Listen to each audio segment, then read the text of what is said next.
এতদিন মানুষ লেনদেন শিখেছে, এখন তারা যন্ত্রকে শেখাচ্ছে। নোট আর কয়েন ছাপিয়ে টাকা হয়ে গেছে ডিজিটাল। আর্টিফিশিয়াল ইন্টেলিজেন্স, অ্যানালিটিক্স আর বিগ ডেটার মতো শব্দ এখন মোবাইল ফাইন্যান্সিংয়ের আষ্টে পৃষ্ঠে। তাই তো বলা হয় লেনদেনের বাজারে তারাই ভালো করবে যাদের প্রযুক্তি আধুনিক হবে।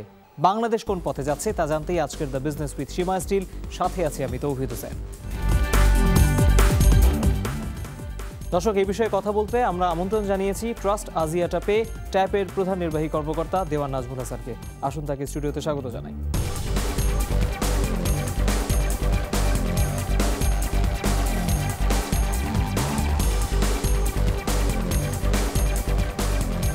জনাব হাসান, আপনি আমাদের কাছে স্টুডিওতে এসে সময় দিয়েছেন, সেজন্য আমরা ধন্যবাদ জানাই আপনাকে। আমি শুরুতে একটু ব্যাকগ্রাউন্ডটা সম্পর্কে জানতে চাই ট্যাপের। কেন জিজ্ঞেস করছি, কারণ এমন একটা দেশে আপনাদের বাজার, যেই বাজারে মানুষ নগদ টাকায় লেনদেন করি বেশি অভ্যস্ত এবং অলরেডি 14 থেকে 15টি কোম্পানি অলরেডি সার্ভিস দিচ্ছে। আপনাদের কাছে আসার সময় ঝুঁকি মনে হয়নি এই বাজারে? থ্যাংক ইউ, আপনার কোশ্চেনটা খুবই ভালো, সুন্দর একটা কোশ্চেন করেছেন। এই প্রতিযোগিতা তো সবসময় থাকবে। প্রতিযোগিতাকে যদি আমরা কন্ট্রোল করতে না পারি, আমরা যদি প্রতিযোগিতার মধ্যে আগাইতে না পারি, তাহলে আগানো যাবে না। প্রতিযোগিতা আছে। আপনার জানেন তো, বাংলাদেশ ব্যাংক 28টা লাইসেন্স দিয়েছিল সব মিলে, এখন আরেকটা বেড়েছে। তো এই টোটাল লাইসেন্স যারা দিয়েছে তার মধ্যে এখন প্রতিযোগিতায় কতজন আছে আমরা জানি? কয়েকজন আছে, 7-8 জন। অ্যাক্টিভলি ধরতে পারেন 5 জন। একটু ব্যাকে কিছু আছে, বাট তারা ট্রাই করতেছে, হয়তো তারাও ভালো করবে। আমি কাউকে খাটো করতে চাই না, সবাই চেষ্টা করছে। সো এর মধ্যে আমরাও আসলাম। আপনারা জানেন, আমরা এই প্রতিযোগিতায় আসার আগে আমরা জানেন মার্কেট স্টাডিও করেছি, দেখেছি কেন যাওয়া যায়। আমরা দেখলাম যে এখানে পটেনশিয়াল অনেক। টোটাল মার্কেটের 41% আমরা গ্র্যাব করতে পেরেছি। তো এখনও 59 খালি। সেখানে আমরা যাব। আর বাংলাদেশ তো ডিজিটালাইজেশনের জন্য প্রচুর কাজ করছে। আমাদের গভর্নমেন্ট লেভেল বলেন, সবাই ডিজিটালাইজেশনের দিকে যাচ্ছে। আর আপনি যদি পার্সপেক্টিভে দেখেন যে বিভিন্ন দেশের সাথে মিলায় দেখেন, আমরা কিন্তু অনেক আগে গেছি। উই আর ইন অ্যাহেড, বলবো আমি, যে ডিজিটালি অনেক অ্যাহেড অন্য কান্ট্রি থেকে। আমার আশেপাশে যারা আছে আমাদের, তাদের থেকে অ্যাহেড সেইখানে। আর অ্যাডাপ্টেবিলিটিটাও হয়ে গেছে। আমাদের যে গ্রাহকরা আছে তারা কিন্তু ডিজিটাল বুঝে ফেলেছে। ডিজিটাল কি, ডিজিটালের ইম্প্যাক্টটা কী, ডিজিটালতে কী হয়। সো এই যে তারা এখন মানুষ যখন জানে, আপনি এই জন্য আমরা এসেছি যে ওইখানে আমরা ইন্টারভিন করতে চাই এবং আমরা কিছু প্রোডাক্ট নিয়ে আসতে চাই, যেন আমাদের গ্রাহকরা যারা এমএফএসের সুবিধা চায় এবং যারা নিচ্ছে এবং যারা আরও আসবে, সামনে নিবে, তারা একটা ভালো বেটার এনভায়রনমেন্টে আমাদের সাথে আসলো। আমরা সেটাই, এই জন্যই আসলে আমাদের আশা। নট অনলি যে আমরা শুধু বিজনেসের জন্য এসেছি, আমরা ডিজিটালাইজেশনের জন্য এসেছি এখানে। আর বাংলাদেশের মানুষকে কিছু দিতে চাই, নতুন একটা উদ্যোগ। আর আরেকটা জিনিস আপনারা জানেন, দিস ইজ অনলি কোম্পানি যারা জয়েন্ট ভেঞ্চার হিসাবে এখানে এসেছে। 49 এসেছে আরেকটা দেশ থেকে, আর 51 আমাদের আর্মি, সেনাবাহিনী। আমার সেনাবাহিনীর ব্যাপারে তার কিছু বলার নাই, বাংলাদেশের মানুষের কাছে অ্যাকসেপ্টেবিলিটি সেরকম। তো ওইখানে ওই জায়গাটায় আমরা আসলাম। আসলে দুইটা টেকনোলজিক্যাল একটা পার্ট আসলো বাইরের থেকে, আর এখানেও আমরা অ্যাডভান্স টেকনোলজিতে, তারপরেও আমাদের সাথে সেনাবাহিনী আসলো। ওখানে ট্রাস্ট লেভেলটা ক্রিয়েট করলাম মানুষের, করে আমরা একটা জয়েন্টলি কোম্পানি করেছি। ট্রাস্ট আজিয়া আমাদের নেম। এটা হলো, কোম্পানিটার নাম হচ্ছে ট্রাস্ট আজিয়া ডিজিটাল লিমিটেড। তো আমরা শুরু করেছি কেবল। আপনারা জানেন যে জুলাইয়ের 28 তারিখে আমাদের মাননীয় সেনাপ্রধান উদ্বোধন করেছেন। আমরা আস্তে আস্তে আগাচ্ছি আর কি। নিঃসন্দেহে এরকম একটি বাজারে, যে বাজারের কথা আপনি বললেন, প্রতিযোগিতা তো আছেই। ট্যাপ তাহলে কি ধরনের নতুনত্ব নিয়ে আসতে চায় সার্ভিসের ক্ষেত্রে? সার্ভিসের ক্ষেত্রে নতুনত্ব জিনিসটা এমন, কারণ বাংলাদেশ ব্যাংকের একটা গাইডলাইন আছে। আমি আর বাইরে কিন্তু যেতে পারবো না। এখন প্রতিটা সার্ভিসকে আপনি কতটুক ইউজার ফ্রেন্ডলি করতে পারেন সেটাই কিন্তু দেখার বিষয়। আর কতটুকু প্রান্তিক লেভেলে আপনি যেতে পারেন, তাই না?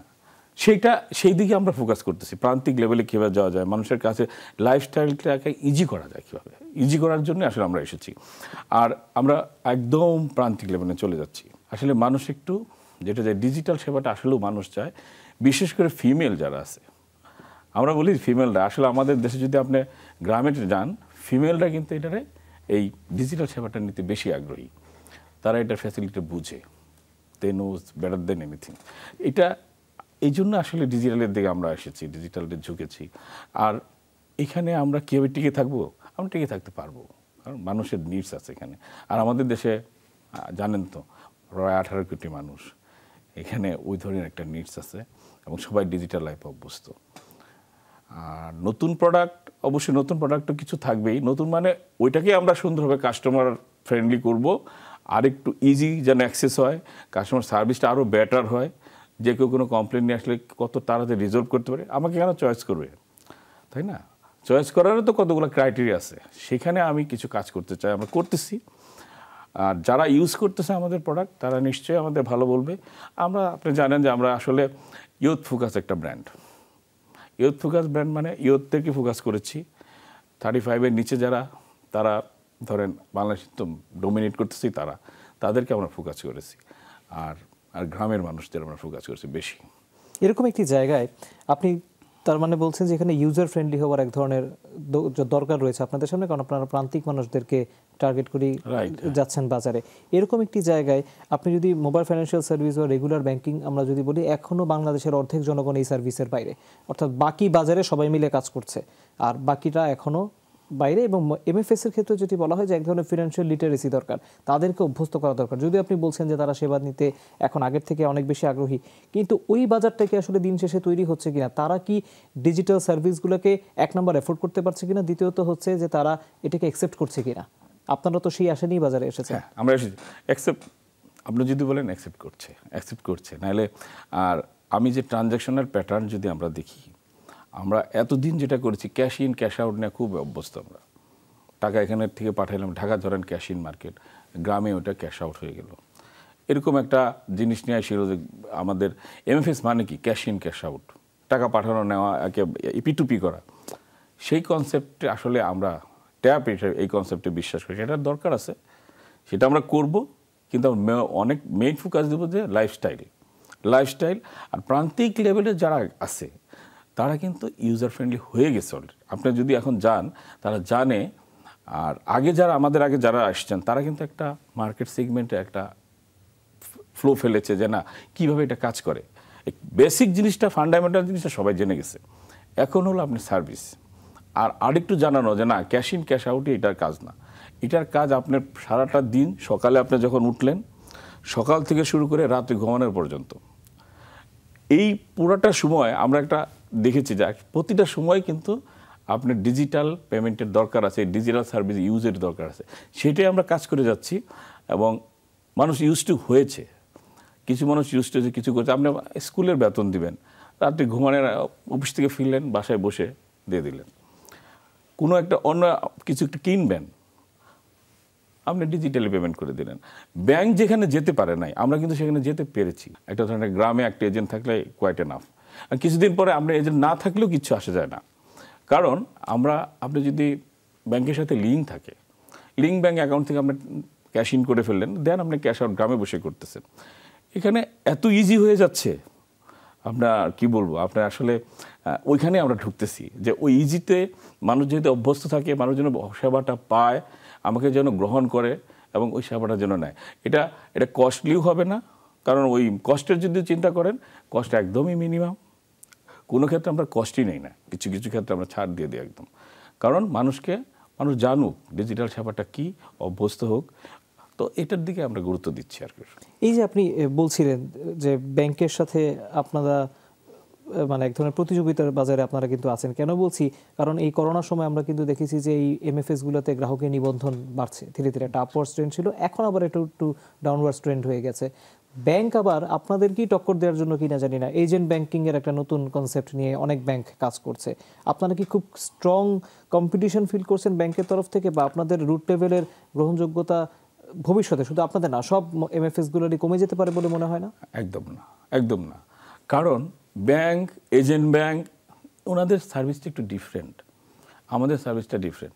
এখন এখানে হতে পারে যে কিছু জিনিস ব্যাংকও দেয়, আমিও দিই, হ্যাঁ, কিন্তু মানুষ এখন কোনটা ইউজ টু। ব্যাংকে আপনি হেঁটে যেতে হবে, এজেন্ট ব্যাংক হলে আপনি হেঁটে যেতে হবে বাসার থেকে। মানুষ তো ঘরে বিছনায় বসে, তারপরে সোফায় বসে, বাসায় বসে, ডাইনিং টেবিলে বসে দেয়ার ডুইং দ্যাট ট্রানজ্যাকশনগুলো ওইখানে করতেছে। মানে ইজি কতটুকু হয়েছে এখন ওই জায়গাটায়। তো মানুষ আসলে এখন মানুষ কি চায়, মানুষ তার লাইফস্টাইলটা চেঞ্জ করতে চায়। আপনি আপনি যাচ্ছেন গাড়িতে কিংবা আপনি রিকশায় চড়েছেন, আপনি মনে হলো যে এই পেমেন্ট আমার দিতে হবে, আপনি তখনই দিয়ে দিলেন, তা আপনার নিচটা শেষ হয়ে গেল। কিন্তু ইলেকট্রিসিটি বিল দিবেন, আপনি ব্যাংকে লাইন দিবেন, গেলেন না, আপনি ঘরে বসে দিলেন। কোনো এই যে জিনিসগুলা, এই চেঞ্জগুলো তো হয়েছে এবং যারা এখনও অভ্যস্ত হয় তারা করতেছে। হ্যাঁ, আমি আমি আমি আমার নিজের থেকে বলি, আমি রাজশাহী অঞ্চলে একবার একটা স্টাডিতে গিয়েছিলাম, আমরা দেখতে। তো ওখানে দেখতেছি গ্রামের যা মহিলাগুলো আছেন তারা আসতেছে দোকানে, এই আমার বিলটা দিয়ে দাও, মোবাইলের কথা বলছে, মোবাইলের মাধ্যমে আমার বিলটা দিয়ে দাও।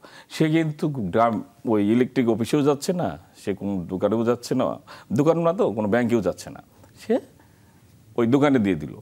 আস্তে আস্তে ওইটা আবার চেঞ্জ হচ্ছে, কিন্তু এখন দোকানে দিচ্ছে, পরে সে নিজেই অ্যাকাউন্ট খুলে সেই দেওয়া শুরু করলো।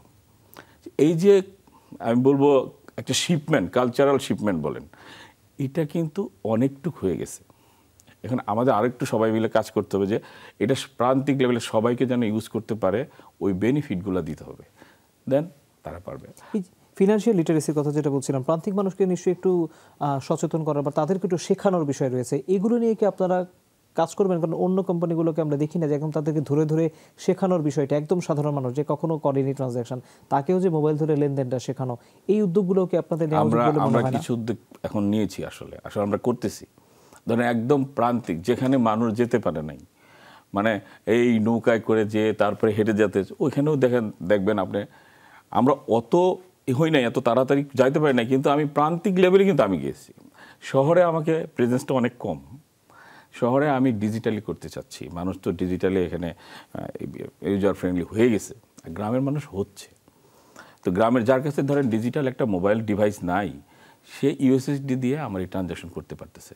সো ওখানেও কিন্তু অপশন আমার আছে, এবং ওখানে যদি যান আপনি দেখতে পারবেন যে তারা মোবাইল ফাইন্যান্সিয়াল সার্ভিসটাকে কীভাবে নিয়েছে, তারা ইউজ টু হয়ে গেছে, মোটামুটি সে ব্যাংকে যাচ্ছে না। এই জায়গাটায় আমি বলবো যে একটা আসলে মানুষের অ্যাকসেপ্টেবিলিটি হয়েছে, আর আমরাও পেরেছি যে ওখানে যে মানুষকে শেখানো।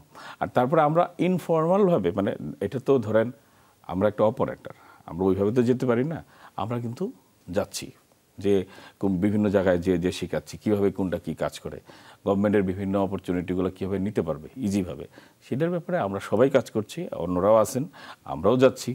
তো এখন মানুষের চয়েস হলো যেটা বেটার সার্ভিস দেবে, সেখানে যেটা আমি বললাম একটু আগে, ওই সার্ভিসটা এনশিওর করতে হবে। আমরা একজনের সাথে আরেকজন ঝগড়াঝাটি করে না, বেটার সার্ভিস দিতে চাই। আর কমপ্লায়েন্ট, আমরা আরেকটা জিনিস আমরা বলি, কমপ্লায়েন্সের ক্ষেত্রে আপনি সেনাবাহিনীর ব্যাপারটা তো জানেন, একদম জিরো, ওইখানে কোনো রকম। আর আমাদের ক্ষেত্রে আমরা ট্যাপের লোগো আর এক্সিয়াটাও কিন্তু ওইটা জিরো টলারেন্স, তারা ওইখানে কোনো নাই, ছাড় দেবেন না, পুরোটাই। আপনার টাকা যদি আমাকে রাখেন, পুরোটা আমরা ওইভাবে, মানে আমরা ট্রাস্টওয়ার্দিভাবে ওইভাবেই রাখবো, এবং ওই টাকাটাই আপনি নিয়ে যেতে পারবেন। এখানে যেন কোনো রকম ভুল বোঝাবুঝির সৃষ্টি না হয়, এটা বাংলাদেশ ব্যাংক এনশিওর করার চেষ্টা করে। পাশাপাশি আমরা আরও বেশি করি, এটা অনেক কমপ্লায়েন্সের আমাদের কতগুলো ফ্যাক্টর আছে, আমরা মেনটেন করি যে গ্রাহক যেন তার টাকাটা যে আমার কাছে আসে যতদিনই থাকুক, সে যেন ওই টাকাটা ফুল সিকিউরিটিটা পায়, যে ওইটা আপনার টাকা আপনারই আছে, আমি এখানে কিছুই করব না, আমি জাস্ট একটা কেরিয়ার আমার কাছে রাখবেন, আমার কাছে সার্ভিস নেবেন, এইটাকে। এই ব্যাপারে আমরা 100% দিতে পারি, আপনাদের গ্যারান্টি দিতে পারবো যে সেনাবাহিনীর প্রতিষ্ঠান হিসেবে আমরা এই কমপ্লায়েন্সটা দেখি। আমাদের সেনাপ্রধান, আমাদের যারা বোর্ড অফ ডিরেক্টর আছেন, ওনারা সবসময় এই ব্যাপারে খুবই সচেতন, তারা সবসময় আমাকে বলে এই কেয়ারফুল থাকতে, এখানে মানে কমপ্লায়েন্সের একটু ব্যর্থ হবে না। আমরা একটি বিরতি নিচ্ছি, বিরতির পর ফিরে এসে আমরা আবারও আলোচনা করব। দর্শক, ট্যাপের সিইওর সাথে আরও আলোচনা হবে একটু পর, আমাদের সাথেই থাকুন।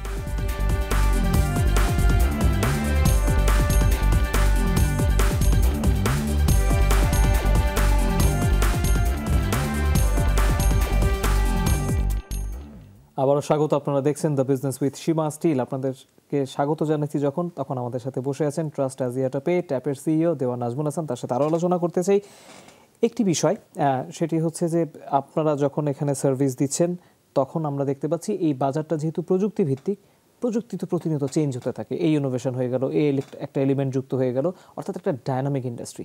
অবশ্যই এরকম একটা ডায়নামিক ইন্ডাস্ট্রিতে নিশ্চয়ই পলিসিও অনেক চেঞ্জ হয়, মানে প্রত্যেক নিয়ত প্রযুক্তির সাথে সাথে। সেরকম সাপোর্টিভ এনভায়রনমেন্ট পলিসি অ্যাডজাস্ট হওয়ার ক্ষেত্রে আপনারা পাচ্ছেন কিনা বাজারে, যখন আপনারা আসলেন একটা এমএফএস নিয়ে? হ্যাঁ, সেই ক্ষেত্রে ধরেন আমাদের তো রেগুলেটর বাংলাদেশ ব্যাংক, তারা এটা নিয়ে কাজ করছে, তাদের ইনোভেটিভ কিছু টিমও আছে, তারা কাজ করছে। প্রতিযোগিতা বোঝেনি, টিকে থাকতে হবে। আর টেকনোলজি নিয়েও টেকনোলজিক্যাল এনভায়রনমেন্টটা যেটা নতুন আসবে সেটাকে অ্যাডপ্ট করতে হবে সাথে সাথে। আমরা যদি সাথে সাথে না করি আমরা কিন্তু পিছিয়ে যাব, মানুষকে ওটা দিতে হবে। তো সেই জায়গায় আমাদের রেগুলেটর আসলে কাজ করছে, খুব ভালো কাজ করছে। আমি বলবো যে তারা কাজ করছে, সেই কাজগুলো যত তাড়াতাড়ি হবে আমাদের জন্য, সবার জন্য তত ভালো। তো ওনারা কাজ করছেন, আমাদের কিছু নতুন প্রোডাক্ট নিয়ে ওনারা দেখছেন, হয়তো ওনারা তাড়াতাড়ি গাইডলাইন দিবেন, আমাদের দিলে আমরা ধরেন উপকৃত হব। যেটা বলবো আমরা নতুন এসেছি, নতুন আসলে পরে আমাদেরও তো একটা মার্কেট তৈরি করতে হবে, তাই না? আমরা নিজেরাই যদি করি যুদ্ধ, তাহলে তো উচিত না, এটা ঠিক না আর কি। আচ্ছা, এই নিজেরা যুদ্ধের প্রসঙ্গে যেহেতু আসলেন, আমি একটা প্রশ্ন করতে চাই। এতদিন আমি প্রশ্ন করেছি এবং এটা যতজন এমএফএস এর প্রধান নির্বাহী কর্মকর্তা আমাদের শোতে এসেছেন তারা সবাই বলেছেন এটা দরকার, কিন্তু এটা চালু হয়নি। সেটি হচ্ছে আন্ত এমএফএস লেনদেন, অর্থাৎ একই ইন্টারঅপারেবিলিটি। এটি আপনারা সবাই বলছেন যে চালু থাকা দরকার, কিন্তু এটি কোনো কারণে হচ্ছে না। আপনি কি মনে করেন না এটা চালু থাকা দরকার? চালু থাকা দরকার মানে আমি বাংলাদেশ ব্যাংকে যখনই যাই, আমাদের শ্রদ্ধেয় যারা আছেন, যে ওখানে যারা দেখেন, আমাদের টেক কেয়ার করেন, ওনাদের সবসময় বলি যে কত তাড়াতাড়ি করা যায়। আমরা এটা চাই, কারণ আমরা চাই এই জন্য যে এখানে দুইটা ফ্যাক্টর, খালি প্রতিযোগিতা না, অনেকগুলো ইস্যু কাজ করে। ধরেন এই ইন্টারঅপারেবিলিটিটা হলো কি মানুষের জন্য আরও সহজ করে দিবে। এখন আপনার ধরেন একটা অপারেটরের এমএফএস আছে, আপনি 3টা খুলতে হইতেছে, 4টা খুলতে হইতেছে, কেন আপনি খুলবেন? ইন্টারঅপারেবিলিটি থাকলে আপনি কিন্তু নিজেই যেটাই থাকুক, আপনি একটা গ্রামে গেলেন, দেখেন এজেন্ট পেলেন একজনের, আরেকজনের নাই, কিন্তু আপনি যেন সার্ভিসটা পান। সার্ভিস এনশিওর করতে হলে ইন্টারঅপারেবিলিটি এটা খুবই জরুরি। আমি বলব যত তাড়াতাড়ি আসবে মার্কেটে তত আমাদের জন্য, সবার জন্য মঙ্গল হবে। আর যদি বলেন কস্টের দিক থেকে, আমরা এখন ধরেন 10 জন যদি আমরা এমএফএস থাকি, 10 জনে যায় একটা জায়গায় এজেন্ট খুললাম, সেটা যদি যত কমানো যায়, একটা এজেন্ট থাকবে, সবাই যেন কমনভাবে যেতে পারে। এই ধরনের প্ল্যাটফর্ম যখনই তৈরি হবে, তখন ধরেন প্রতিযোগিতার ব্যাপারটা একটু ডিফাইন থাকবে, সুন্দর থাকবে। সেটা আমরা আসলে সাপোর্ট করি। আমরা আশা করি এটা আমাদের রেগুলেটরও আমাদের করবে। ওনারা দেখতেছেন, আমরা খরচটাও বাড়াইতে চাই না, কারণ একজনের কাছেই সব এতগুলা, এখন 5টা মোবাইল নিয়ে যদি একজন এজেন্ট বসে থাকে 5 ধরনেরই, তো এখন আপনি বুঝছেন তার জন্য কমপ্লেক্স, যে সার্ভিস নিতে সাবস্ক্রাইবার যাচ্ছে ওনার জন্য কমপ্লেক্স। আমরা দেখতেছি যে যাবে টাচ অ্যান্ড গো, মানে তাড়াতাড়ি কাজটা হবে, চলে আসবে। ডিজিটালাইজেশনের ইম্প্যাক্ট কিন্তু ওইখানেই, যে আমি ডিজিটালাইজেশন হওয়ার পরেও যদি আমি এত যে কমপ্লেক্সে থাকি, যে একটা পারবো না, ওরটা পারবো না, আমি আমারটা আরেকজনের কাছে পাঠাইতে পারবো, আরেকজন আমারটা পাঠাইতে পারবে না, দ্যাট শুড বি। ওইটা আসলে বাংলাদেশ ব্যাংক কাজ করতেছে। এরকম একটি বাজারে যখন আপনারা কাজ করছেন, এই যে সাপোর্টিভ এনভায়রনমেন্টের কথা যদি বলি, আপনি যদি একদম ডায়নামিক প্রযুক্তির কথা বলেন বা এই ধরনের ইন্টারঅপারেটিবিলিটির কথাও বলেন, সেরকম ইনফ্রাস্ট্রাকচার তৈরি হচ্ছে কিনা? কেন বলছি, কারণ এখানেও কিন্তু কস্ট সবসময় একটা বড় ফ্যাক্টর হয়ে যায় ইনভেস্টমেন্টের ক্ষেত্রে, যে কোম্পানিগুলো ওইটার জন্য আলাদা করে ইনভেস্ট করবে কিনা, সেরকম প্রস্তুতি কি আপনারা রাখছেন? না, সেরকম প্রসেসে আছেই। সেটা ধরেন এখন টিকে থাকতে হলে তো এগুলো করতে হবে। বাট আমি বলতেছি আমরা কেন খরচটা করব। ধরেন একসময় মোবাইল কোম্পানি ছিল, তার জন্য প্রত্যেকে একটা করে টাওয়ার, পরে কিন্তু টাওয়ার কোম্পানি চলে আসছে, তখন কি হয়েছে যে ওই কস্টটা কিন্তু সিগনিফিকেন্টলি কমে গেছে। তো ওইখানে আমরাও চাই যে এই ধরনের যদি হয়, ইন্টারঅপারেবিলিটিটা চালু হইলে সেটা যদি সবার জন্য গ্রহণযোগ্য হয় আর কস্ট এফেক্টিভও হবে আমাদের সবার জন্য। আমরা খরচ করা তো ইজি, খরচ করা যায়। তা আমরা কেন করব? অবজেক্টিভটা কি? মানুষকে ডিজিটালাইজ করার জন্য। সেখানে যদি আরও আরও যদি প্রান্তিক লেভেলে সুন্দরভাবে নিতে পারি, সবাই এখন আপনার কাস্টমার বিহেভিয়ার হবে হলো আপনার সার্ভিস দিয়ে যার জন্য তো আমরা কাজ করব। এখানে নিজেদের মধ্যে করার কিছু নাই, আসলে একটু সমন্বয় করে করতে হবে। আমরা চাই সমন্বয়, সবাই সাথে একসাথে। এরকম একটি জায়গায় যখন মোবাইল ফাইন্যান্সিয়াল সার্ভিস নিয়ে আমরা কথা বলি, এখন তো এমএফএস আমাদের ইনফ্লেশনের হিসাবে ঢুকে যাচ্ছে, এখন যেহেতু ভিত্তি বছর চেঞ্জ হচ্ছে পরিসংখ্যানের হিসাবে। কিন্তু এই মোবাইল ফাইন্যান্সিয়াল সার্ভিস যেহেতু এখন পার্ট হয়ে গেছে লাইফের, আপনারা সবাই মিলে সরকারকে বললেন যে কর্পোরেট ট্যাক্সটা কমানো দরকার, সেটা 32% থেকে 30% এখন সম্ভবত নেমে এসেছে। এই কর্পোরেট ট্যাক্স কমাতে কি কিছুটা স্বস্তি হলো আপনাদের? আরো কি করা যেতে পারে? ট্যাক্স কমলে স্বস্তি। আমার কথা হলো ট্যাক্সটা যদি আমাদের ক্ষেত্রে আরো করা যায়, বেনিফিট দেওয়া যায়। আমরা নতুন এসেছি, উই নিড মোর বেনিফিট।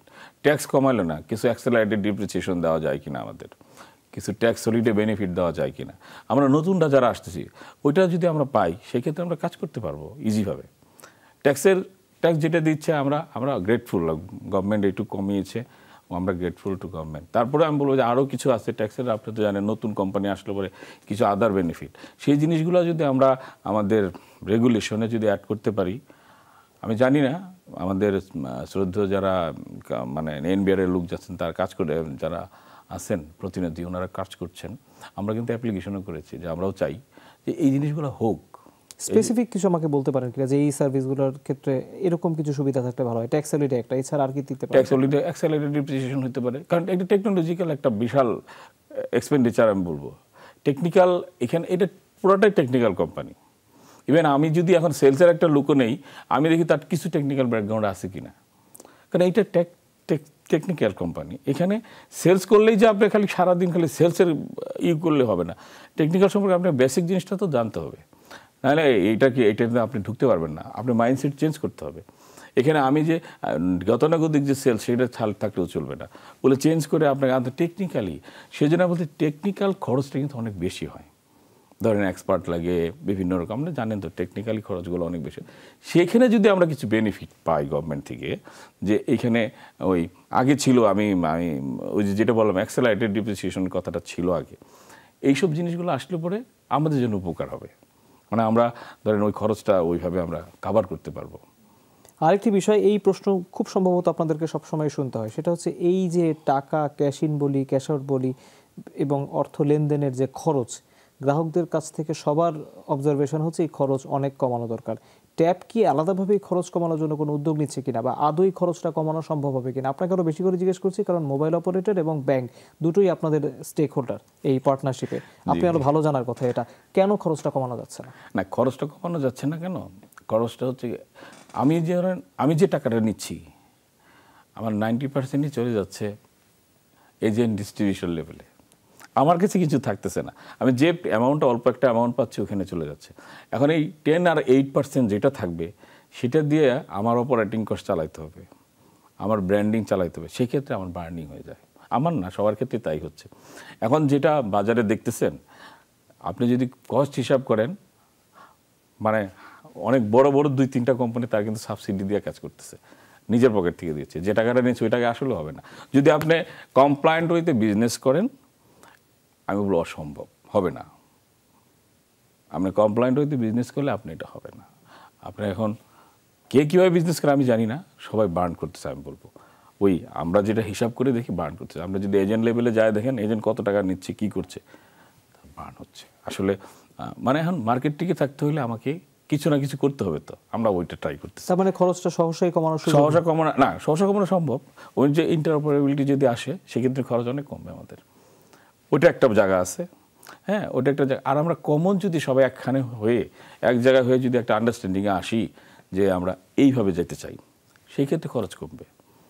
খরচ কমবে না কেন? খরচ কমবে, আরেকটু কমানো সম্ভব। বাট আমি বলবো যেটুক পাই আমাদের এখন যা আছে অনেক কম। আপনি যদি দেখেন বিভিন্ন জায়গায় মার্কেট স্টাডি করে অনেক কম, আরও কমানো সম্ভব যদি এই যে বড় আমাদের যে একটা বাংলাদেশের যে চেইন সিস্টেমটা, ওই সিস্টেমটাকে ইকোসিস্টেমটা হাত দিতে হবে ওখানে। সেখানে আমার রেগুলেটরকে লাগবে, আমরা একা পারবো না, রেগুলেটরকে লাগবে। আপনারা যখন মার্কেট স্টাডি করেছেন নিশ্চয়ই আপনারা দেখেছেন যে কোন কোন ক্ষেত্রে বা বাংলাদেশের কোন কোন সেক্টরে আসলে এই মোবাইল ফাইন্যান্সিয়াল সার্ভিস দিয়ে এক ধরনের বড় ধরনের চেঞ্জ নিয়ে আসা দরকার, যারা এখনো ইউজ করছে না। আমি যদি সেক্টর বেসড বলি, কোন কোন সেক্টরে আপনারা দেখেন যে এমএফএসটাকে আরো অনেক বেশি কার্যকর ভূমিকায় নিয়ে আসা সম্ভব? হ্যাঁ, এই যে আমি আপনাকে কিছুক্ষণ আগে বলেছি লাইফস্টাইলে যদি আমি সম্পূর্ণ দিতে পারি, যেমন প্যান্ডেমিকের সময় আপনি কিছুক্ষণ আগে একটা প্রশ্ন করেছেন, প্যান্ডেমিকের সময় কিন্তু বেড়ে গিয়েছিল কার্ভটা অনেক উপরে হঠাৎ করে, কারণ মানুষ বের হতে পারতো না। আমি বাজার করলাম, আমি কিন্তু ফোনে বাজার আসলো, আমি আমার এমএফএসের পেমেন্ট করে দিলাম, সেটা কিন্তু হচ্ছিল এবং মানুষ ইউজ টু হয়ে গিয়েছিল। এখন মানুষ কিন্তু বাজারে যাওয়া শুরু করছে, সো স্বাভাবিকভাবে কমে গেছে।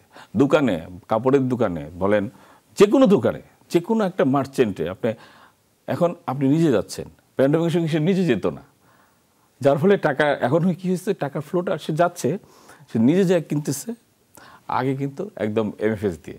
ওইখানে একটু চেঞ্জ আসছে। এটা বাংলাদেশে না, আমি বলবো আমি ধরেন পুরো ওয়ার্ল্ডের যে ইকোনমির যে ট্রেন্ডগুলো যেসব জায়গায় দেখেছি, সব জায়গাতেই ইউএসএ বলেন, আফ্রিকাতে বলেন, ওখানে একটু ডিক্লাইন কার্ভ হয়েছে। এই প্যান্ডেমিকের পরে ইম্প্যাক্টটা একটু পড়েছে। এই পেমেন্টের ক্ষেত্রে কিছু মানে ইম্প্যাক্ট তো হয়েছেই। আচ্ছা, এরকম একটি জায়গায় আমরা যদি একটু বিদেশের এমএফএসগুলোর এক্সাম্পল নেই, এশিয়াতে এরকম দেশে আমরা দেখতে পাই যে এমএফএসগুলোই ব্যাংকিং সেবা দিচ্ছে, অর্থাৎ ঋণ দিচ্ছে বা অন্যান্য সেবা দিচ্ছে। প্রশ্ন হচ্ছে ট্যাপ বা ট্যাপের মতো যেসব কোম্পানি আছে তারা কি ঋণ দিতে চায়?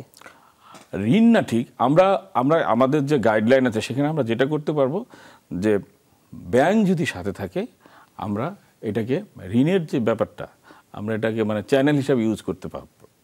আমি দিতে পারবো, নিতে পারবো, বাট ব্যাংক একজন থাকবে যে এটার রেসপন্সিবিলিটিটা নেবে। বাকি কাজটা আমি করতে পারবো, আমার ওই ডিস্ট্রিবিউশন চ্যানেল আছে, সবই আছে। আমরা আসলে ওই জিনিসটা আমরাও করতে চাই। কমপ্লায়েন্ট ওয়েতে যেটা করা সেটা হলো ব্যাংক থাকবে, ব্যাংকের দায়িত্বে থাকবে, বাট আমরা ফ্যাসিলিটেট করব ব্যাংকে। যেটা আপনি কিছুক্ষণ আগে আরেকটা প্রশ্ন করেছেন যে আমাদের যে রিটেল ব্যাংকিংয়ের একটা পার্ট কিন্তু আমরা করতে পারি। আমাদের ওই অ্যাবিলিটি এখন আছে, ওই সক্ষমতা তৈরি হয়েছে, মানুষের কাছে অ্যাকসেপ্টেবিলিটিও আছে। সেক্ষেত্রে ব্যাংকের ক্ষেত্রে কিছু কষ্ট কমে যাবে, কারণ যে ওনারা যেভাবে করবে আমাদের ক্ষেত্রে অনেক কষ্ট কম। সেটা কি তাহলে গতানুগতিক ব্যাংকিং হবে নাকি অন্য ধরনের? এটা ডিজিটালে চলে গেলেন আপনি কিছুটা ডিজিটালে চলে গেলেন। কারণ আপনি উন্নত কান্ট্রিগুলো দেখেন, এত বড় বড় ব্যাংক নিয়ে কিন্তু কেউ বসে নাই। তারা কি করতেছে, ওনারা আস্তে আস্তে চেঞ্জ হচ্ছে। আগে ছিল হয়তো বড়, আস্তে চেঞ্জ হচ্ছে। ওনারা আরও ওই ডিজিটাল যত ইনোভেশনটা বাড়বে সেক্ষেত্রে আপনার প্রান্তিক লেভেলে চলে যাবে ব্যবসাটা। ওইখানে আমরা আমাদের ইউজ করতে পারে, আমাদের নিতে পারে, ওনাদের ব্যাপার। এখন আমি জানি না, এইভাবে আমার কথা বলা ঠিক না, বাট তারপরে এটা আসলে না হইলেও মানুষের কালচারের মধ্যে এটা আসতেছে আস্তে আস্তে। হয়তো আমরা রেগুলেশন দিয়ে করব না, কিন্তু মানুষ তার বিহেভিয়ার দিয়ে চেঞ্জ হয়ে যাবে। কারণ আপনি ইউজ টু যখন হয়ে যাবেন আপনি ওইখানে কিন্তু হাত দিবেন। মানে আমাকে যদি জিজ্ঞেস করেন আপনি ইলেকট্রিসিটি বিল কি ব্যাংকে যায় দেন, আমি 3 বছরে যাই নাই, আমি বসে এমএফএসের মাধ্যমে দিচ্ছি। ওয়াসা বিল দেন, দেই না। ক্লাবের টাকা দেন, ক্লাবের যে কোনো ক্লাব। তারপরে কি টিভির বিল দেন, নো, আমরা দিই না, আমরা তো এইখানে এমএফএসের মাধ্যমে দিচ্ছি। সেই চেঞ্জটা কিন্তু হয়ে গেছে। তাহলে ওখানে ওই লুকগুলো কিন্তু যাচ্ছে না, একটু কমে গেল। এরকম প্রতিটা সেক্টর যদি ঋণের কথা যেটা বললেন, সেক্ষেত্রে কিন্তু আমরা আরও ভালো ভ্যালু এডিশন করতে পারি। মানে আমরা চ্যানেল হিসাবে ইউজ হলেও ভালো ভ্যালু এডিশন করতে পারবে। তারপরে রিমিটেন্সের কথাও যদি বলেন, রিমিটেন্সে আমরা করতে রিমিটেন্স গভর্নমেন্ট আমাদের অ্যালাউ করেছে, বাংলাদেশ ব্যাংক, যে আমরা দিতে পারি। সো ব্যাংক থাকবে আমাদের সাথে, সেক্ষেত্রেও আমরা কিন্তু বড় একটা পরিবর্তন আনতে পারি। এটা গভর্নমেন্টের লিগাল চ্যানেল হবে, আমরা সুন্দর ডিস্ট্রিবিউশন করি। আমার তো ডিস্ট্রিবিউশন সেট আপ রেডি করাই আছে।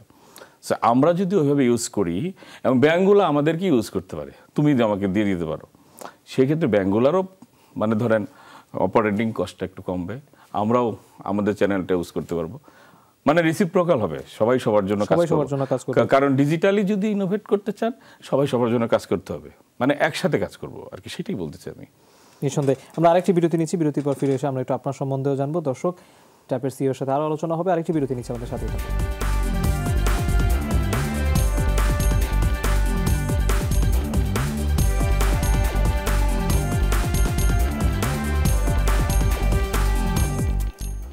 আরও একবার স্বাগত। আপনারা দেখছেন the business with Seema steel. আমাদের সাথে আছেন ট্রাস্ট আজিয়া ট্যাপের সিইও দেওয়ান নাজমুল হাসান। আমরা এতক্ষণ তো খাত নিয়ে আলোচনা করলাম, আপনার সম্বন্ধে আমরা একটু জানতে চাই। তো এই জানার পদ্ধতিটা আমাদের আবার একটু আলাদা। তরুণ যারা আছে তারা অডিয়েন্সদের পক্ষ থেকে তারা আমাদেরকে 10টা প্রশ্ন পাঠায়, আমরা সেটাকে র্যাপিড ফায়ার তুলে করি, অর্থাৎ দ্রুত উত্তর দিতে হবে। শুরু করি। প্রথম প্রশ্ন, আপনার প্রথম চাকরি বা পেশা কোনটি ছিল? আমি ফাইন্যান্সে চাকরি শুরু করেছি, মানে অ্যাকাউন্টস, যেটা বলে অ্যাকাউন্টস ম্যানেজার। কবের কথা এটা? এটা 97। ওকে। দ্বিতীয় প্রশ্ন করতে চাই, আপনাকে গতানুগতিক দিনে সাধারণত দিনে কত ঘন্টা কাজ করতে হয়? দিনে আপনি যদি কাজের কথা বলেন, দিনে আই শুড সে 18 ঘন্টা হয়ে যায় সব মিলে। আমি অফিস করি বাসায় যাই, আবার ওখানে আবার বসে পড়ি, সে খাওয়া দাওয়া, মানে ঘুমানো 4 ঘন্টা। It's huge. এটা করতে হবে, নাহলে আপনি পারবেন না, টিকতে পারবেন না। এখন আপনাকে দুনিয়ার সম্পর্কেও জানতে হবে, আপনাকে অফিস ডেলিভারি করতে হবে। হ্যাঁ, তার মানে ফ্যামিলিকে সময় দেন না কেন? হ্যাঁ, আপনাদের শুক্র শনিবার আছে, ছুটির দিনগুলো আমরা যতটুকু সময় পাই আর কি, তার মধ্যে তো অনেক থাকেই, জানেন, কালচারাল থাকে। তৃতীয় প্রশ্ন করতে চাই, মোবাইল ফাইন্যান্সিয়াল সার্ভিসের জন্য আগামী সবচেয়ে বড় চ্যালেঞ্জ কোনটি হবে? যে কোনো একটি বলতে হবে। প্রযুক্তি, সার্ভিসের ফি নাকি জবাবদিহিতা, কোনটা বড় ফ্যাক্টর হবে? প্রযুক্তিটা ইম্পর্টেন্ট। কারণ এটা চেঞ্জ হতে পারে সেজন্য কি নাকি হ্যাঁ, কন্টিনিউয়াস চেঞ্জ হচ্ছে, ওই চেঞ্জের মধ্যে আপনাকে ঢুকতে হবে, নাহলে আপনি টিকবেন কিভাবে? এটা নিয়ে এটা যদি একদমই নতুন ধারণা, কিন্তু এই সেক্টরের স্পেশালিস্ট হিসেবে আপনার বা চার্টার্ড অ্যাকাউন্টেন্সির স্পেশালিস্ট হিসেবে এই প্রশ্নটা আমি আপনাকে করতে চাই নিজেও, যে একটা আলোচনা এখন শুরু হচ্ছে বিটকয়েন নিয়ে। এই বিটকয়েন কি সম্ভাবনা নাকি বিপদ অর্থনীতির জন্য? যে কোনো দেশের অর্থনীতি হতে পারে। এখন এটা ডিপেন্ড করতেছে ইউজটা কীভাবে হচ্ছে, কোন সেগমেন্টটা ইউজ করতেছে। কোনো দেশে খুবই বিপদ এটা, কারণ আমাদের দেশে আমি বলবো না যে এটা একটা পজিটিভ সাইন আনবে, বিপদই মনে আমি মনে করি আমার যে স্টাডিতে যেটা পাই আর কি। ইভেন খোদ আমেরিকাতেও তারা কিন্তু এটা বিপদ হিসাবে দেখতে, ওরা ওইভাবে সাপোর্টিভ না, বাট করতেছে। পরের প্রশ্নে যেতে চাই, আপনার কাছে কোনটি গুরুত্বপূর্ণ, সঞ্চয় নাকি বিনিয়োগ? বিনিয়োগ। বিভিন্ন সময় আপনি যাদেরকে নিজে চাকরি করেছেন, অন্যদের সাথে কাজ করেছেন, এখনকার ওয়ার্কপ্লেসে কর্মীদের কোন 3টা যোগ্যতা অবশ্যই থাকতে হবে? ইন্টিগ্রিটি থাকতে হবে, মেইন ইন্টিগ্রিটিটা থাকতে হবে, পাঞ্চুয়ালিটি থাকতে হবে, আর আপনার প্রতিটা ব্যাপারে যেখানেই কাজ করেন ওই নলেজটা, টেকনিক্যাল নলেজটা থাকতে হবে, মানে আপনার ইচ্ছা যেটা বলে ওনারশিপ নিতে হবে। এই ওনারশিপ যদি আপনার থাকে আর অনেস্টি থাকে, আপনি কোথাও ঠেকবেন না। 7 নম্বর প্রশ্ন, আপনি তো বস, আপনাকে ডিসিশন নিতে হয়।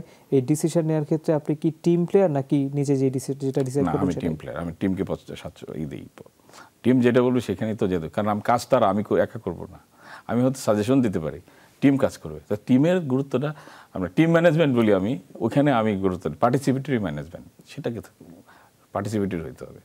আমরা এখন অনেককেই দেখি যে কাজ করতে গেলে সবাই খুব টায়ার্ড হয়ে যায়, সবাই নিজের যে যার পেশায় কাজ করতে করতে খুব স্ট্রেসড হয়ে যায়, টায়ার্ড হয়ে যায়। তারপর এক ধরনের মোটিভেশন দরকার হয়, যেটা অনেকেই পায় না, পরে সেই পেশা থেকে তারা ছুটে যায়।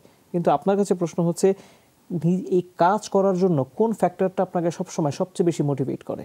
কাজ করার সময় কিন্তু আপনার মোটিভেশন আছে।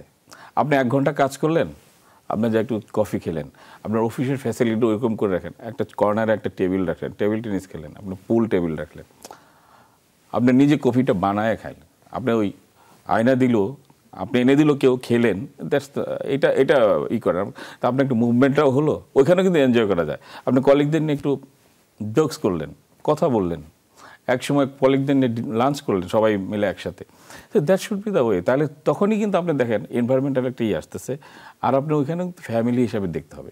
কারণ অফিসটাও কিন্তু আপনার একটা পার্ট অফ ফ্যামিলি। আপনি মেইন সময়টা 12 ঘন্টা অ্যাটলিস্ট, 8 ঘন্টা বলি, 8 থেকে 12 ঘন্টাতে আপনি ওইখানেই থাকতেছেন। এটা একটু মজার প্রশ্ন, স্কুল বা কলেজ লাইফে আপনার প্রিয় সাবজেক্ট কোনটা ছিল? আমার প্রিয় সাবজেক্ট ছিল অ্যাকাউন্টিং। অ্যাকাউন্টিং? কঠিন subject. I like this. No wonder আপনি পুরো চার্টার্ড অ্যাকাউন্টেন্ট হয়েছেন। না, চার্টার্ড অ্যাকাউন্টেন্ট ধরেন আমি তো ওই পেশাতে যাই নাই, আমি কিন্তু আমার চেঞ্জ হয়ে গেছে।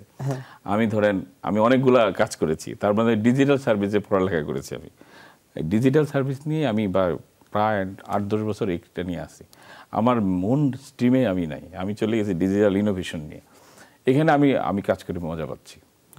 এখানে আমি খুব ভালো, আমি বলবো যে ভালো। আর লার্নিং, আমি কিন্তু কন্টিনিউয়াস লার্নিংয়ে বিশ্বাস করি। আপনি একটা পড়ালেখা শেষ করলেন, ওইটা কিন্তু কিছু না, ওটা বেসিক। আপনি 5 বছর পরে আবার ভর্তি হন। আমার সারা লাইফে এরকম 5 বছর আমি কাজ করার পরে আমি দেখেন আরেকটা ডিগ্রি নিচ্ছি, এরকম করে করতে করতে বাড়তে থাকছে। এখনও আমি পড়ালেখা করি। খুবই ভালো ট্রেন্ড এটা। শেষ প্রশ্ন করতে চাই র্যাপিড ফায়ারের, আপনি যখন অবসর নেবেন, অবসরে গেলে আপনি কি করবেন? মানুষের তো রিটায়ার নাই, মানুষকে রিটায়ার তো নিবে মরার পরে। কিসের রিটায়ার? আপনি একটা চাকরির থেকে রিটায়ার নিলেন, আপনি নিজেই কিছু করবেন। আপনি অন্য জায়গায় দেখেন, আমাদের দেশে এখন এটা হয়ে গেছে, রিটায়ার করলো সে আরেক জায়গায় চলে গেল, আরেকটা ইনোভেশন নিয়ে কাজ করতেছে।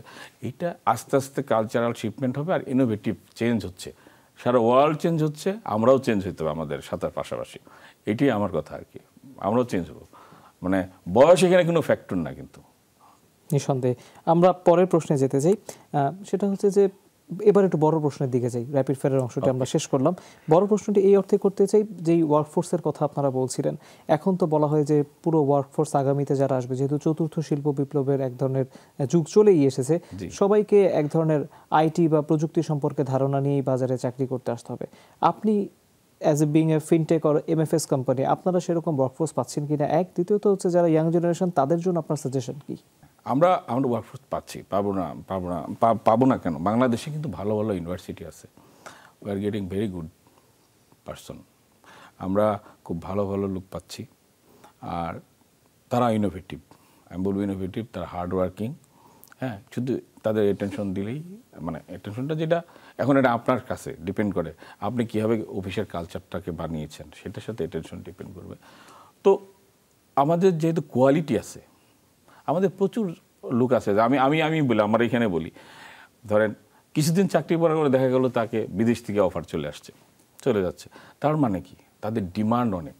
আমাদের লোক যারা আসছে, স্কিল মেম্বার যারা তৈরি হচ্ছে, ইয়াং জেনারেশন যারা আছে, তারা কিন্তু খুবই স্কিল। আমি বলবো যে তারা আসলে স্কিল, নাহলে ডিমান্ড তো শুধু এইখানে আমি অ্যাসেস করতেছি না, বাইরের লোকজন অ্যাসেস করে তাদের নিয়ে নিচ্ছে। পটেনশিয়াল লোক চলে যাচ্ছে অনেক, আমরা কিছু ধরে রাখতেছি, কিছু চলে যাচ্ছে, কেউ আবার ঘুরে আসতেছে। ধরেন 10 বছর ছিল সে বাইরে, সে আবার এখানে এসে চাকরি নিতেছে, কারণ এখানে ওই ধরনের এনভায়রনমেন্ট তৈরি হয়েছে। আমাদের এই বাংলাদেশে এখন কিন্তু অনেক ফিনটেকে অনেক অ্যাডভান্স, অনেক লোক চলে আসতেছে, অনেক এক্সপার্ট চলে আসতেছে। কেন আসতেছে? এখানে অপরচুনিটি আছে, দেওয়ার মতো জায়গা আছে, তারা ভালো ওয়ার্কফোর্স হিসেবে আসছে। তার মানে আবার আপনি যেটা বলছেন সেটা কেউ যদি আমি সত্যি ধরে নিই, যে এটাও কিন্তু একটা বড় বাস্তবতা যে যারা আইটি এনাবলড ওয়ার্কফোর্স যারা তৈরি হচ্ছে বাংলাদেশের বিভিন্ন ইউনিভার্সিটিতে, তারা বিদেশের চাকরিকে বেশি প্রেফার করছে। বাংলাদেশের চাকরির ক্ষেত্রে তারা ফ্যাসিলিটিস নিয়ে প্রশ্ন তোলে। দ্বিতীয়ত হচ্ছে যে তারা যখন রিসার্চ এবং ইনোভেশন বা আরও বেশি ফার্দার গবেষণার কথা তারা ভাবে, তখন তারা দেখে যে বাংলাদেশে হয়তো সুযোগটা এখনও অন্য উন্নত দেশগুলোর তুলনায় কম। তাহলে এদেরকে আমরা কিভাবে ধরে রাখবো সামনে? এরা তো বিদেশ চলে গেলে আর অনেকে আসছে না। ডিপেন্ড করে আপনি কিভাবে মাইন্ডসেটটা গ্রো করলেন, তাই না? মাইন্ডসেটটা কেউ গ্রো করলেন, হয়তো ভাবে যে হয়তো বিদেশে হয়তো অনেক কিছু আছে, তা আমাদের দেশেও কম নাই। আমি এখানে কিন্তু অনেক ডেভেলপ করতে পারি, এখানে অনেক ডেভেলপ করার জায়গা আছে। আর নিজেকে ডেভেলপ করার মতো এনভায়রনমেন্ট আমার দেশ প্রচুর আছে, জায়গা আছে, এনভায়রনমেন্ট আছে, আমি বলবো যে সুযোগও আছে, ওই ধরনের কোম্পানি আমাদের দেশে আছে। এখন আপনাকে তো করতে হবে।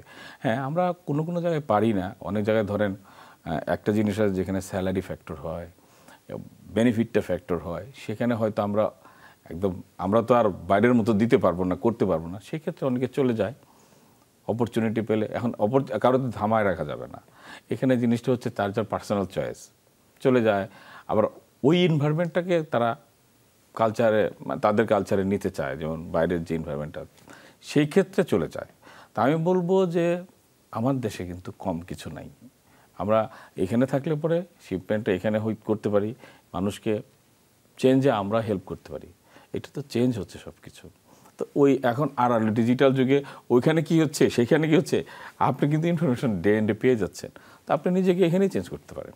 আমরা আবার একটু এমএফএস এর সেই কনসেপ্টটাতে যাই। এমএফএস নিয়ে একটা বড় অংশ, আপনি যেহেতু প্রান্তিক মানুষের সাথে কাজ করার কথা বলছিলেন, এখনও অনেকে বলে যে বাংলাদেশের এগ্রিকালচার হোক, ইন্ডাস্ট্রি হোক বা একেবারে এডুকেশন সেক্টর হোক, এই এমএফএস এর কন্ট্রিবিউট করার একটা বড় জায়গা আছে।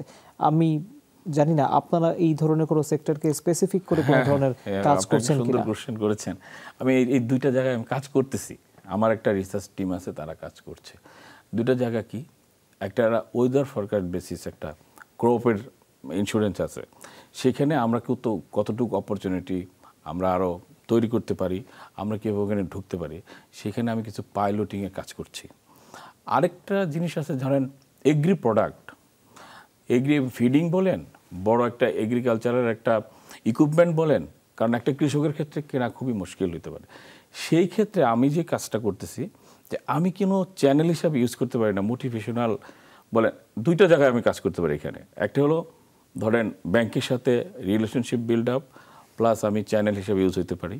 আরেকটা হলো আমার যে ওয়ার্কফোর্স গ্রামে আছে, তারা ওই ধরনের পটেনশিয়াল যারা চাচ্ছে, ধরেন আপনি একটা ট্রাক্টর কিনবেন, যেন ট্রাক্টর কে বিক্রি করে তার সাথে আমার একটা রিলেশনশিপ রাখতে হবে। এই ধরনের রিলেশনশিপ আমরা তৈরি করতেছি। এখন ওটা কত তাড়াতাড়ি আপনি কিনতে পারেন, আপনি তো ওই ধরনের টাকা নিশ্চয়ই নাই। এখন একটা সমিতির মাধ্যমে কিনতে পারেন, একজন পার্সনও কিনতে পারে। সেক্ষেত্রে ভ্যালুয়েশনটা কীভাবে হবে, আমি ওইখানে যে আমার লোক দিয়ে আমি দেখতে পারবো। এগ্রিকালচার কৃষক যদি মনে করে যে সে ওই যখন শস্যটা বুনবে সে কিছু চায়, কিছু লোন তার দরকার, সে ইজিভাবে যেন নিতে পারে, সেখানে এমএফএস ইউজ হতে পারে। সেখানেও আমরা কিছু কাজ করতেছি। বাংলাদেশ ব্যাংকে আমরা অলরেডি কতগুলো প্রস্তাবনা দিয়েছি, ওনাদের সাথে কথা বলছি, ওনারা খুব পজিটিভ এই ব্যাপারে, ওনারা খুব পজিটিভ। ওনারা এখন আমার তো কমপ্লায়েন্ট মেনটেন করেই করবো, বাট সেখানে ওনারা খুব পজিটিভ। আপনাকে এই বাজারের বোদ্ধা হিসেবে প্রশ্নটা করতে চাই, যদি এটা এখনও খুবই হাইপোথেটিক্যাল প্রশ্ন মনে হতে পারে, কারণ বাস্তবতাটা এখন ওই দিকে যায়নি, বাট কোনো দিন কি আপনার মনে হয় যে এমএফএস ব্যাংকের অল্টারনেটিভ হয়ে যেতে পারে আগামীতে? ব্যাংকের অল্টারনেটিভ হবে না, বা ব্যাংকের কিছু সার্ভিস ওখানে চলে যেতে পারে, ওইভাবে অল্টারনেটিভ হবে না। ব্যাংক তো ধরেন একটা বড় মানে ব্যাংক কখনো বিলুপ্ত হবে কিনা? ব্যাংক বিলুপ্ত হবে না, ব্যাংক বিলুপ্ত হবে না, ব্যাংক তো থাকবে। তাহলে তো উন্নত বিশ্ব ব্যাংক চলেই যেত।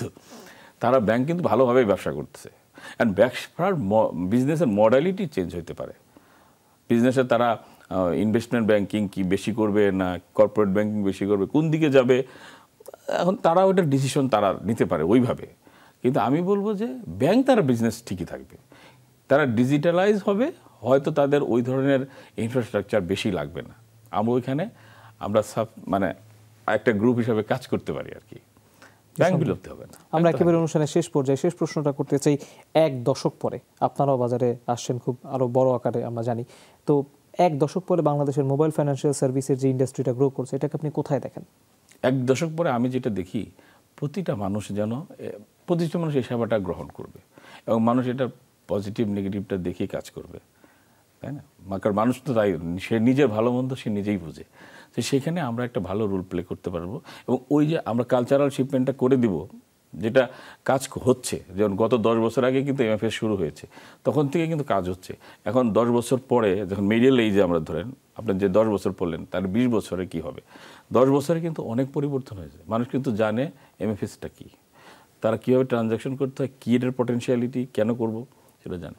আরও 10 বছর পরে যে 60% লোক আমার সেবাটা নেয়নি, তারা এর মধ্যে ঢুকে যাবে। পুরা দেশটা যখন ডিজিটালাইজ হয়ে যাবে, তখন আমার ক্যাশলেস একটা সোসাইটি বলবো, আমার ক্যাশটা ওইভাবে লাগবে না, মানে ক্যাশের ইটা চলে যাবে। মানুষের ওই যে কিছু মানে সামাজিক একটা আপনার স্ট্যাবিলিটি তৈরি হবে, যেখানে ধরেন ওই যে ছিনতাই, মানে আপনি টাকা আপনি আরেকজনের নিয়ে নিল, এইসব জিনিসগুলো থাকবে না। আপনার টাকা তো আপনার কাছে মোবাইলের ভিতরে, অথবা আপনার পাসওয়ার্ড দিয়ে রেখে দিয়েছেন, আপনার কাছ থেকে কেউ ছিনায় নিতেও পারবে না। ওইখানেও সিকিউরিটিটা এনশিওর হলো, 1 নম্বর সিকিউরিটি। আপনি আপনার মানিটার পুরো ভ্যালুটা পেলেন। ধরেন আপনি যদি টাকা রেখে কোনো ইন্টারেস্টও চাইতেন, এটার মাধ্যমে করতে পারতেছেন। আপনি যে ধরনের সার্ভিস চাচ্ছেন এর মধ্যে আমাদের এমএফএস থেকে সুবিধা হবে, এমএফএস থেকে পেলেন। ডিজিটালাইজেশন হবে, তারপর ব্যাঙ্কগুলো আছে সবাই মিলে ডিজিটালাইজেশন পুরো ইম্প্যাক্টটা আসলে প্রান্তিক লেভেল বলেন, আমার শহরের যারা আছেন সবাই তারা এই বেনিফিটটা পাবে। এবং 10 বছর পরে আমি বলবো পুরো ডিজিটাল একটা, 10 বছর লাগবে না, আসলে লাগবে না, তার আগেই হবে। 10 বছর অনেক বড় লম্বা জার্নি, অতদিন লাগবে না। জনাব নাজমুল হাসান, আজকে আপনি আমাদেরকে স্টুডিওতে এসে সময় দিয়েছেন, এই জন্য আপনাকে আবার আমরা ধন্যবাদ জানাচ্ছি। ধন্যবাদ আপনাকে তৌহিদ সাহেব, এবং যমুনা টিভিকে ধন্যবাদ আমাকে ডাকার জন্য এই প্রোগ্রামে। আমি অনার ফিল করছি এখানে আসার জন্য, নতুন কোম্পানি হিসেবে এসেছি। আপনারা ট্যাপের জন্য মঙ্গল কামনা করবেন, দোয়া করবেন, আমরা যেন মার্কেটে একটা ভালো কিছু নিয়ে মানুষের মধ্যে যেতে পারি এবং কমপ্লায়েন্ট হইতে যেতে পারি, মানুষ যেন আমার কাছে সিকিউর ফিল করে। নিঃসন্দেহে আমরা তো এমনটি আশা করি। দর্শক, তার মানে হচ্ছে বাংলাদেশের এক সময় ডিজিটাল পেমেন্ট চলবে কিনা সেটি নিয়ে যখন এক ধরনের অনিশ্চয়তার জায়গা ছিল, সেই যুগ কিন্তু পেরিয়ে এসে বাংলাদেশ সামনে ক্যাশলেস হয়ে যেতে পারে, অর্থাৎ নগদ টাকা বা নোটের টাকার কোনো মুদ্রার কোনো ব্যবহারই থাকবে না, এরকম একটি ধারণা কিন্তু আস্তে আস্তে বাংলাদেশে আসতে শুরু করেছে। এটি একটি বাস্তবতা যে এখনও প্রায় অর্ধেক জনগোষ্ঠী ব্যাংকিং ফর্মাল সেক্টর বলি বা এমএফএস বলি কোনোটার ভিতরে এখনও আসেনি, কিন্তু সেই ট্রেন্ডটা কিন্তু শুরু হয়ে গিয়েছে। এবং এটি করলে আসলে কী ধরনের সুযোগ সুবিধা পাওয়া যেতে পারে, বিশেষ করে নিরাপত্তার ক্ষেত্রে এবং লাইফস্টাইল সহজ করার ক্ষেত্রে, সেটি কিন্তু আজকে ট্যাপের সিইও আমাদেরকে একটি ধারণা দেওয়ার চেষ্টা করেছেন। এবং দিন শেষে যেটি আমরা চাই সেটি হচ্ছে যে বাংলাদেশ এখন যেহেতু চতুর্থ শিল্প বিপ্লবের যুগটি পাড়ি দিচ্ছে, এই অ্যাডাপ্টেবিলিটি প্রযুক্তিকে গ্রহণ করার ক্ষেত্রে কিন্তু সাধারণ মানুষ থেকে শুরু করে প্রত্যেকটি এন্টিটি, প্রত্যেকটি বডিকে কিন্তু এগিয়ে আসতে হবে। তাহলেই যে ডিজিটাল বাংলাদেশের সফল বিনির্মাণ আমরা বলি সেটি আসলে সম্ভব হবে, আমরা সেটিই চাই। এতক্ষণ ধরে এই আয়োজন যারা দেখেছেন তাদের সবাইকে অনেক ধন্যবাদ, সবাই অনেক ভালো থাকবেন।